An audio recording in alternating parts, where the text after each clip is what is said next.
Армысыздар, ұлт өміріндегі өзекті мәселелер мен толғақты түйіндерді тіліне тиек ететін көкейтесті каналының оқырмандары. Соңғы кездері халықтың көші-қоны туралы заңнамаларға өзгерістер мен толықтырулар енгізілді. Бұл әрине шетелдегі 7 миллион қандастарды көшіріп алу мәселесіне де қатысты. Қазір әлемде бейресми дерек бойынша 7 миллионға жуық қандасымыз тұрады. Әсіресе Иран, Ауғанстан сияқты елдерде тұратын қандастарымыз қазір өзінің қазақ екенін дәлелдей алмай жүр. Осы мәселеге байланысты аталған заңда да бірқатар өзгерістер енгізілген. Соның бірі шетелден келген қандастардың өзінің қазақ екенін дәлелдеуге қатысты мәселе. Аталған заңға сәйкес бұдан былай комиссия құрылады. Комиссия мүшелері талқыға сала отырып, олардың қазақ немесе қазақ емес екенін анықтауға мүмкіндік алды. Бұрын бұған да мүмкіндік жоқ болатын, яғни өз еліңнен қазақ деген анықтама алып кел деген сияқты талаптар қойылып келген. Әрине бұл оң шешім, дегенмен бір жапырақ қағаз жоқ, яғни өзінің қазақ екенін дәлелдейтін ешқандай документі жоқ адамдар не істейді деген мәселеге келген кезде енді оған генетикалық сараптама жүргізу керек деген талап қойылған. Алайда бұл орынды сөз бе? Әлемде қанша таза қанды, яғни қаны бұлғанбаған ұлт бар. Осы мәселе тұрғысынан ойлассақ, бұл мәселенің де түбі шикі болып шығады. Қазақпыз деп жүрген біздің өзіміздің арғы тегімізді тексеретін болса, қанымызда басқа ұлттардың қаны да шығуы әбден мүмкін. Генетикалық тұрғыдан тексеру, сараптама жүргізсек. Әрине біз бұл мәселені ойдан шығарып отырған жоқпыз. Осы мәселеге байланысты белгілі ғалым, тарихшы, профессор Жамбыл Артықбаев та өзінің пікірін білдірген екен. Жалғыз шапқан ат жүйрік деп біз өз ойымызды дәлелдеп айта бергенмен, бұл қоғамның да қабылдай қоюы екіталай. Ендеше Қазақстанға белгілі ғалымның сөзін өзінің жазбасы бойынша сіздерге ұсынуды жөн көріп отырмыз. Менің алдымда Қазақстан Еңбек және халықты әлеуметтік қорғау министрлігінің 2024 жылы дайындаған жеке басын куәландыратын құжаттарда, сондай-ақ үміткерлердің ұлтын растайтын басқа да құжаттарда тиісті жазба болмаған жағдайда қандас мәртебесін және жеңілдетілген тәртіппен Қазақстан Республикасының азаматтығын алуға үміткер адамдардың ұлты қазақ екенін айқындау қағидалары деп аталатын құжаттың жобасы жатыр деп бастайды Жамбыл Артықбаев. Бұл құжат идеясы бізге ұнады. Себебі басты мәселе этникалық қазақтарға Қазақстан Республикасы азаматтығын жеңілдетілген тәртіппен алуға бағытталған. Бірақ негізгі идеясы өте маңызды. Бұл құжаттың іске асырылу тетіктері Қазақстан Республикасы азаматтығын жеңілдетілген тәртіппен алуды бірнеше есе қиындатады. Неге? Біріншіден, осы маңызды құжатты дайындаған Қазақстан Республикасы Еңбек және халықты әлеуметтік қорғау министрлігі ұлт және этнос ұғымдарын айырмаған. Ұлт пен этностың арасын айыра алмау қоғамдық ғылымдардың үлкен ауруы. Біз советтік анықтамалармен әлі де ғылым жасап келе жатқан елбіз. Ұлтты адам жасайды. Ұлт адамның сенім нанымдарының, құмарлығы мен ынтызарлығының, бейімділігі мен дағдыларының жемісі. Егер жоғарыдағы анықтаманы тікелей түсіндіретін болсақ, ұлт болу үшін адамдарға ортақ шығу тегі міндетті емес. Бастысы сол қауымға ортақ символдарды және тіршілік ережелерін қабылдауы.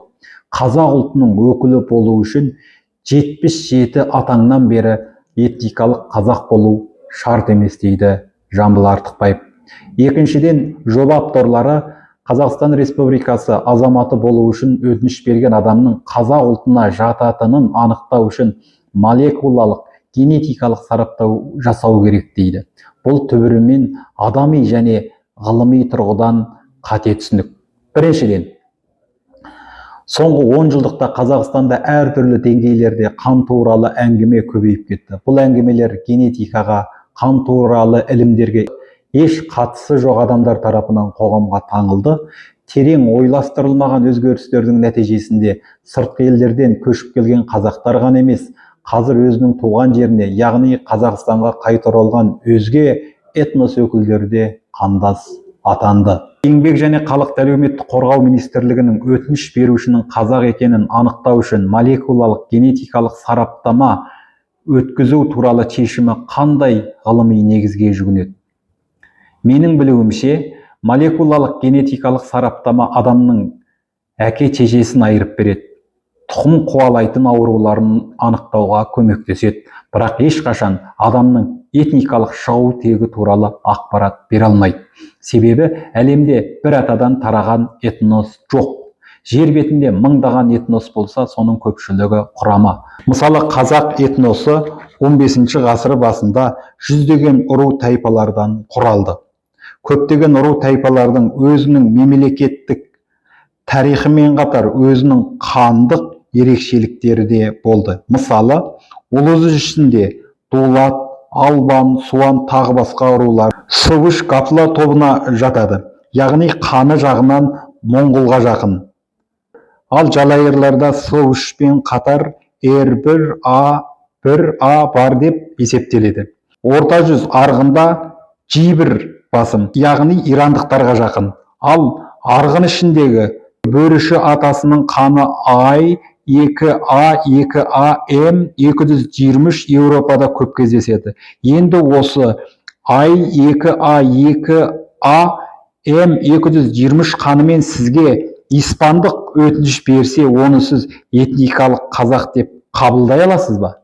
Ендігі бір сұрақ, бұл зерттеулер халықтың қанша пайызын қамтыды? Менің ойымша өте аз бөлігін. Оған қарап, мынау қазақ емес деп шешім шығару қаншалықты дұрыс? Ал егер сіз жер бетіндегі 17 миллион қазақты түгел ДНК зерттеулерімен қамтысаңыз, Гапла топтар саны бірнеше есе өсетіні күмәнсіз. Себебі қазақ этносы Орталық Азияның далалық аймағын бірнеше мыңдаған жылдар бойы мекен еткен және Еуразиялық әлемнің барлық аймақтарына тараған, сондай-ақ орта ғасырлық халықтардан да құралады.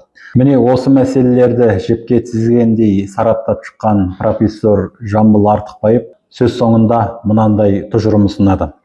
Бірінші, қанға байланысты зерттеулер, сараптамалар ерте замандағы көші-қон бағыттарын, тұқым қуалайтын ауруларды әке-шешені айырғанмен қазақты айқындайтын этникалық тест қызметін атқара алмайды.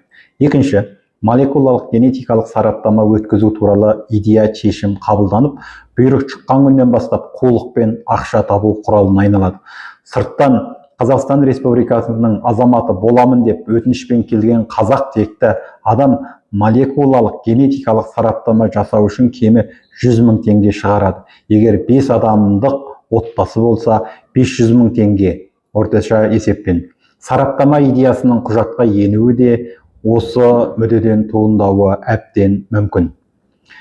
Үшіншіден, қандас мәртебесін және қықыр азаматтығын беру үшін жергілікті атқарушы органдардың өкілдері, қазақ тілі мен Қазақстан тарихы саласындағы мамандар, этнографтар кіретін комиссия құрса жеткілікті. Төртіншіден, өтініш берушілердің өзін этникалық қазақ ретінде сәйкестендіруге мүмкіндік беретін салт дәстүрлерін, мәдениетін білу жеткілікті. Бесіншіден, қандас мәртебесін және Қазақстан Республикасының азаматтығын алу үшін өтініш берушінің өзге де Қазақстан Республикасының азаматтығына үміткер адамдар сияқты қазақ тілін білуі негізгі шарт. Алтыншыдан, өтініш берушінің қазақ екенін айырудың басты жолы өзінің ұруы, жеті атасы туралы білуі. Бұл маңызды индикатор деп есептейміз. Қазақстан Республикасында ұру құрылымы бұрынғы дәрежеде өмір сүруін тоқтатқанымен, шыққан ұруы, жеті атасы туралы тарихи мәлімет әр қазақтың жадында бар. Жетінші, өзге елдерден Қазақстан Республикасының азаматтығын аламыз деп келген қазақ текті азаматтарға молекулалық генетикалық сараптама өткізу идеясы өте қауіпті екенін ескерткіміз келеді. Бұл идеяны ұсынғандар жазалануы керек дейді Жамбыл Артықбаев. Демек, айтып-айтпай әлемде қаны таза бірде-бір ұлт жоқ. Өйткені арғы тарихқа бармай-ақ қазақ пен жоңғардың соғысы кезінде біздің қаншалаған қалмақ шешелеріміз болды. Қазақтың батырлары қаншама қалмақтың қыздарын әкеп әйел қылды. қаншама қалмақтың баласын әкеп бауырына басып қазақ қылып әкетті, соның бәрі қазір қазақ болып жүр. Демек, әлемде бірде-бір таза, бір ғана қаннан құралған таза ұлт жоқ. Сондықтан Қазақстан Республикасының шетелден келген, өзін қазақпын деп келген, бірақ өзінің қазақ екенін дәлелдейтін құжаты жоқ азаматтарға генетикалық сараптама жүргізу арқылы қазақ екенін айырамыз деген сөзде күлкілі болып тұр. Назарларыңызға рахмет. Келесі кездескенше сау саламат болыңыздар. Еліміз аман, жұртымыз тыныш болсын.